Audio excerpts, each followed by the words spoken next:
কিংবা 11-12 তাদের একটা রক্ত পরীক্ষার দিন ঠিক হয়েছে সামনের কোথায় 20 তারিখ। সেই রক্ত পরীক্ষায় যারা অংশগ্রহণ করবে, কেন রক্ত পরীক্ষা করা হবে, করে আমাদের কি লাভ হবে, এই জায়গাটায় অন্তত পক্ষে যাদের যাদের প্রয়োজন হবে তারা এই বক্তব্যটা শুনে তারা নিজেদের প্রস্তুত করবে যে আগামী দিন যাতে থ্যালাসেমিয়া রোগী আমাদের দেশে না জন্মায়। তাই নতুন প্রজন্মের কাছে আমার একটা ক্ষুদ্র আবেদন যে থ্যালাসেমিয়া রোগটা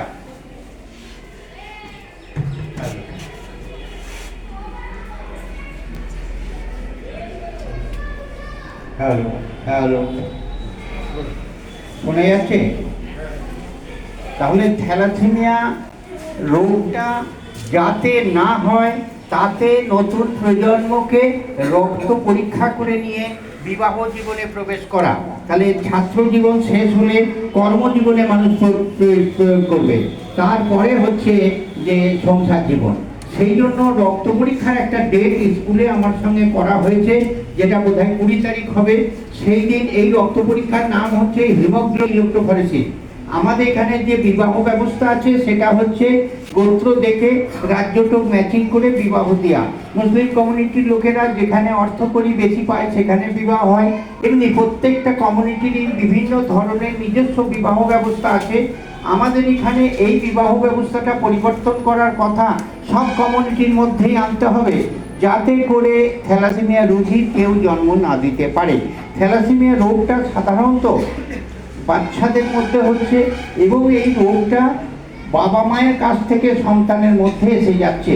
তাহলে যেসব বাবা মা এইরকম খারাপ সন্তান জন্ম দিতে পারে, তাই বাবা মায়েদের জেনে নিতে হবে, যারা বাবা মা হবে তাদের জেনে নিতে হবে যে আমাদের দ্বারা এইরকম খারাপ সন্তান জন্মাতে পারে কি। তাহলে এই টেস্টিংটার নাম হচ্ছে হিমোগ্লোবিন ইলেকট্রোফরেসিস।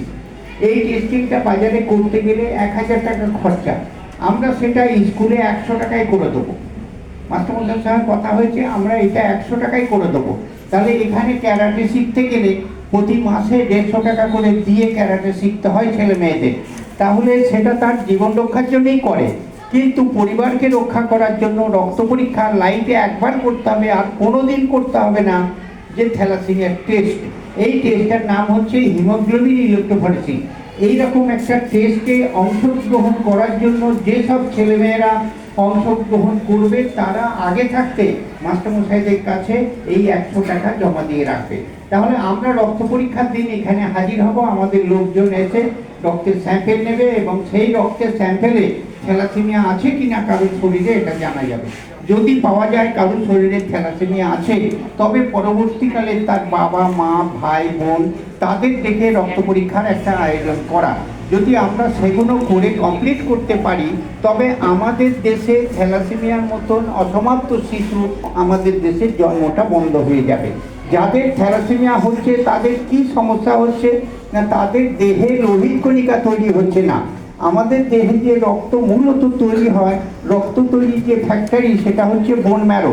আমাদের যে হাড় আছে পায়ে হাতে কোমরে মোটা যে হাড় আছে, হাড়ের ভিতরে যে রস আছে সেটাকে বলা হয় বোন ম্যারো। এই বোন ম্যারো হচ্ছে রক্ত তৈরির ফ্যাক্টরি। এই বোন ম্যারো যদি ডিফেক্ট থাকে, এই বোন ম্যারোতে যদি ডিফেক্ট থাকে, তবে সে তার দেহে নিয়মিত রক্ত তৈরি করতে পারছে না। তাহলে এইরকম অসমাপ্ত শিশু কোথা থেকে আসছে না, আমাদের দেশের সাধারণ মানুষ যারা বিবাহ করছে ওই বাবা মায়ের কাছ থেকেই ওই রকম অসমাপ্ত সন্তান এসে যাচ্ছে। এই যাদের এইরকম ভাব অসমাপ্ত বোন ম্যারো রয়ে গেছে, তাদের দেহে রক্ত তৈরি হচ্ছে না। তার রক্তের বলতে লোহিত কণিকাটা তৈরি হচ্ছে না। আমাদের দেহে যে লোহিত কণিকা আছে সেটা 14 থেকে 14.5 গ্রাম, কিন্তু থ্যালাসেমিয়া পেশেন্টদের সেটা 4-5 গ্রামে চলে আসছে। তাহলে 14 থেকে 14.5 এই জায়গায় থাকছে না। এই জন্য বিজ্ঞানীরা ঠিক করেছে ওদের বাইরে থেকে রক্ত দিয়ে হিমোগ্লোবিনটা বাড়াতে হবে। তাহলে কম করে 10 রাখতে হবে। একটা ছেলে স্কুলে আসবে, পড়াশোনা করবে, খেলা করবে, তাহলে তার হিমোগ্লোবিন কম করে 10 রাখা চায়। 10 হিমোগ্লোবিন রাখতে গেলে মাসে 2 বার করে বাইরে থেকে রক্ত দেওয়ার প্রয়োজন।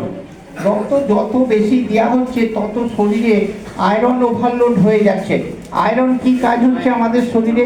লোহার প্রোটিন এগুলো খাবারের সঙ্গে আমরা পেয়ে থাকি। তা লোহাটা কি করছে না, হিমোগ্লোবিন তৈরি করতে সাহায্য করছে। হিম আর গ্লোবিন এই দুটো মিলে তৈরি হচ্ছে হিমোগ্লোবিন। তাহলে থ্যালাসেমিয়া রোগীদের নিজস্ব রক্ত তৈরি হচ্ছে না বলে একবারে রেডিমেড রক্তের যোগান আমরা দিচ্ছি, কিন্তু খাবারের সঙ্গে যে লোহা আর রক্তের সঙ্গে যে লোহা খাবারের সঙ্গে যে লোহা আর রক্তের সঙ্গে যে লোহা এটা শরীরের মধ্যে পৌঁছাচ্ছে, এটা স্প্লিনটা বড় হয়ে যাচ্ছে। তার একটা ছবি আমি দেখাচ্ছি, একটা ছবি দেখাচ্ছি যে একটা বাচ্চাকে যদি মাসে 2 বার করে রক্ত দেওয়া হয়, তবে 20-25 বোতল রক্ত পেয়ে গেলে বাচ্চাটার পেটটা তখন খুব বড় হয়ে যাচ্ছে। তাহলে বাচ্চাটা তখন হাঁটা চলা ঠিক মতন করতে পারে না, স্কুলে আসতে পারে না, সেই জন্য তার শরীর ক্রমে দুর্বল হয়ে পড়ে। কেউ স্প্লিন বড় হয়ে গেছে বলে সে নিয়মিত রেড সেলগুলোকে বাছাই করতে পারে না। আমাদের দেহে লোহিত কণিকা যেটা বলা হয় সেটা বেঁচে থাকে 120 দিন। থ্যালাসেমিয়া রোগীদের শরীরে লোহিত কণিকা বেঁচে থাকে 20 দিন 25 দিন। এর ফলে হচ্ছে আবার যোগান দিতে হয়। তাহলে এই যে অসমাপ্ত লোহিত কণিকা তৈরি করছে যে শরীর, সেই সমস্যাটার নাম হচ্ছে থ্যালাসেমিয়া। এই থ্যালাসেমিয়া এইরকম বাচ্চা যদি সাধারণ বাবা মায়ের কাছ থেকে আসছে, যাদের দেখলে চেনা যাবে না। আমি এখানে লেকচার দিচ্ছি, আমি একজন থ্যালাসেমিয়া রোগের বাহক। আমার বাচ্চা হচ্ছে থ্যালাসেমিয়া রোগে আক্রান্ত, যার 35 বছর বয়স হয়েছে, যাকে 600 বোতল রক্ত দেওয়া হয়েছে।